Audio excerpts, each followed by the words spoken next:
Hey folks, welcome to Part 5 Bricks. Hope you're all well. This is my follow-up video, which is part 2 of my buying and selling during coronavirus, and is it safe and how to clean it.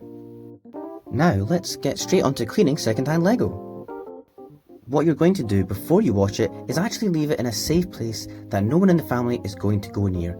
In the garden shed, in the garage or a utility room, a spare room or in the attic, a cupboard, wherever you have.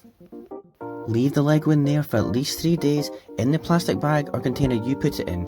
Why for 3 days? Well, the virus doesn't survive on plastic longer than that. Check links in the description for more details. Now there's a ton of videos on YouTube on how to clean Lego, but my simple, safe and low budget way in particular means you don't need to go out and buy anything you don't already have in the house. Remember to not touch the Lego without gloves, and you must break up the bricks and plates, otherwise they won't get clean. This is the time to actually use one of those pure millions of brick separators that you have accumulated. But yeah, I really can't stress enough that you really must do this to get them clean. Be careful too, and sift out only a few handfuls at a time. Although you have checked through it maybe, you never know what's in here. Could be mouldy food, sharp pieces of broken plastic or glass, you don't know, so take your time and remember to keep your gloves on, as there could also be pet hairs or other harmful bacteria which isn't necessarily corona related. Now, I already have this stuff pre-sorted into pinks and purple, but I don't suggest you sort it until afterwards, as it lowers your contact time. Put it in a couple of old pillowcases, ones that have been washed to death and you know won't leave fibre residue. I've got these ones today. Pop it in the case, tie it with an elastic band or a hairband and double bag it. This makes sure that if you have an elastic band failure, you won't be forking out a huge bill to get your washing machine repaired. Put it in your machine with another item like bed sheets or towels that you definitely know won't shed fibres. A 40°C wash is fine for Lego. Anything warmer and you're at risk of warping the ABS, which is what it's made from. It will lose its clutch power also, so don't go beyond 40°C.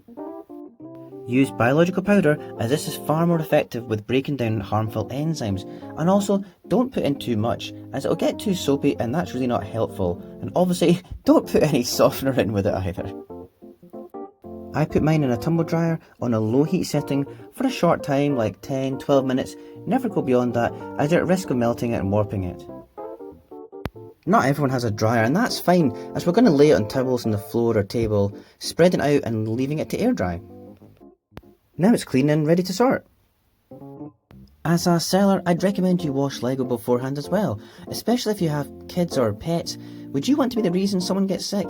Not just from coronavirus, but even things like conjunctivitis, for example. There's a whole host of risks that kids can give each other that could be on the bricks, you just don't know.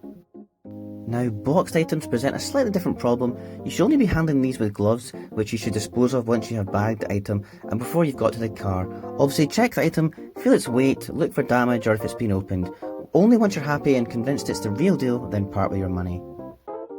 For these boxed items, just be patient. Coronavirus can survive for 24 hours on cardboard, so just leave it in a safe place for that time. Even Amazon packages and anything from eBay or Bricklink, just put it in a safe place.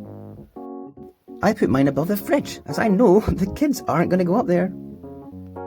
Well, I hope you liked the video. Please like and subscribe, leave a comment, and let's talk some Lego. Oh, and check out my other videos here too. Bye!